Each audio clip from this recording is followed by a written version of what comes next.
In the vast history of the ancient world, there are countless legends, some inspiring, some terrifying, and others so bizarre that they feel almost unbelievable. Among these strange tales is the story of Aeschylus, the father of Greek tragedy, a man whose genius shaped the very foundations of Western theater, yet whose life, according to ancient chroniclers, ended in one of the strangest accidents ever recorded. Imagine this, a man who gave the world stories of gods, heroes, and destiny, struck down not by war, nor illness, but by a falling tortoise. The story begins in Sicily, around 456 BC.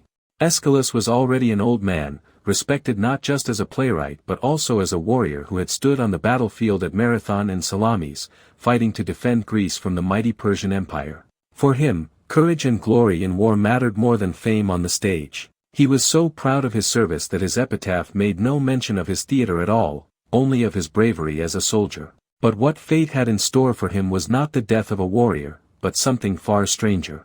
According to legend, Aeschylus had been warned by a prophecy, a mysterious voice that said he would one day be killed by a falling object. It sounds vague, almost harmless, but in a world where oracles and prophecies guided lives, he took it seriously. To protect himself, Aeschylus began spending more time outdoors. Under the open sky, nothing could fall on him, no roof, no ceiling, no hidden danger.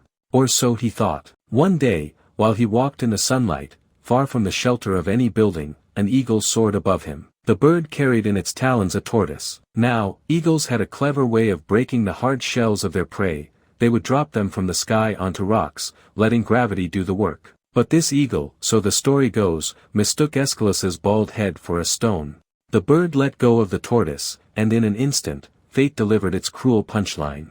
The tortoise struck the great playwright, killing him on the spot. It's the kind of ending that feels like it belongs in one of his own plays, tragic, ironic, almost darkly comedic. The great master of destiny undone by destiny itself. What makes the tale even more fascinating is that the Roman author Pliny the Elder added a detail centuries later, that Aeschylus had been living in fear of that very prophecy, actively trying to avoid his fate, only to walk right into it. To ancient readers, this was proof of the inescapable power of fate, a theme that Aeschylus himself often wove into his tragedies. But was it true? Historians today doubt it. Most believe it was just a myth, a colorful story told and retold until it became legend. After all, such a bizarre death seems almost too perfect, too poetic, to be real. And yet, the story endures. Why? Perhaps because it says something universal about human life, that no matter how great or powerful we are, we can never outrun destiny. Think about it. Here was a man who had faced death in battle, who had stared into the chaos of war and lived to write stories that shaped theater for centuries. And yet, in the end, he is remembered as much for this strange legend of a tortoise and an eagle as for his brilliant works. There is something deeply human in that, a reminder that we do not control the final chapters of our story. And maybe that's why the tale of Aeschylus's death has been passed down for over 2,000 years. Because it is more than just a curious anecdote, it is a parable about fate, irony, and the limits of human power. Whether it truly happened or not almost doesn't matter. What matters is the image it leaves us with, a great man, beneath the open sky, meeting his end in a way so strange that it feels written by the gods themselves. Long ago, in the golden age of Greece, lived a man whose imagination gave birth to an art form the world still cherishes today. His name was Aeschylus, and he is remembered as the father of Greek tragedy. Without him, the theater might never have become what it is today, a place where human struggles, the will of the gods, and the mystery of fate all collide. But as much as Aeschylus is remembered for what he created, he is also remembered for something far more unusual, the legend of how he died. The story is as strange as it is unforgettable. Around the year 456 BC, in the city of Gela, Sicily, Aeschylus was at the end of a long and remarkable life. He was not only a playwright but also a soldier, a man who had faced real battle. He fought against the Persians at Marathon and at Salamis, moments that defined the very survival of Greece. To him, that service was so important that when the time came to choose his epitaph, he asked for nothing about his plays, nothing about his art. Instead, it spoke only of his bravery at Marathon, as if his victories with the sword mattered more than his victories with the pen. And yet, despite all the dangers he had faced in war, despite all the risks of traveling and living in ancient times, the thing that killed him, according to legend, was not an enemy soldier, not a plague, not even old age. It was an accident so absurd that it has echoed through history for more than 2,000 years. The legend tells us that Aeschylus had been warned. Somewhere, from an oracle or a prophecy, came the message, "Beware, for your death will come from above, from a falling object." He took the warning seriously. He avoided staying indoors under roofs. He chose the open fields, where nothing could fall on him. He thought he had outsmarted fate. But fate, in Greek stories, is not something a mortal can escape. High above him, an eagle circled with a tortoise clutched tightly in its talons.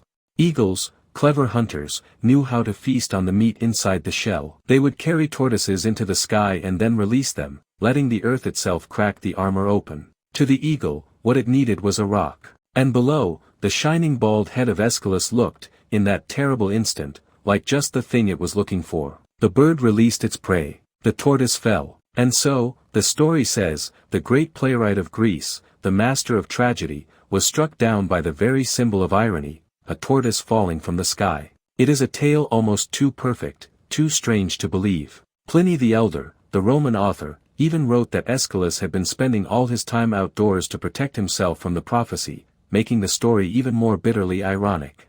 The man who feared death from above met death from above. To people of the ancient world, it was not just a story, it was proof that prophecy could never be denied, that destiny always found its way. But let's pause for a moment. Was this story true? Modern historians doubt it. They suspect it is a legend, crafted and polished over time. Perhaps Aeschylus did die in Sicily, but the tortoise and the eagle may have been an invention, an embellishment told to give meaning to his death, to make it align with the themes of fate and destiny that filled his plays. And yet, even if it is only myth, it has survived. Why? Because it feels right. It feels like a scene from one of his own tragedies. Think about it. Aeschylus wrote of powerful kings who tried to escape their fates, of mortals who thought they could resist the will of the gods, only to discover that destiny was inescapable. And in the story of his death, we see the same lesson. Aeschylus himself becomes a character in the kind of story he spent his life creating. He becomes the tragic hero, brought down by irony, by the one thing he tried to avoid.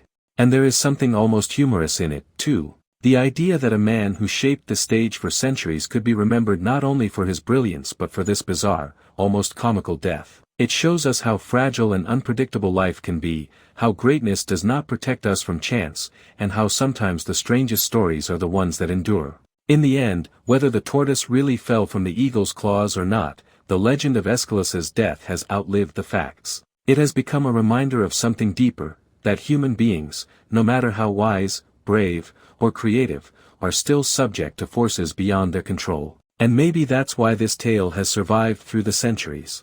It is not just a curiosity, it is a reflection of the very truths Aeschylus himself wrote about. Fate, irony, destiny. So when we think of Aeschylus today, we remember both sides of him. The soldier who stood at Marathon, the playwright who fathered tragedy, and the man whose legend tells us that sometimes, destiny can come crashing down from the sky in the most unexpected form.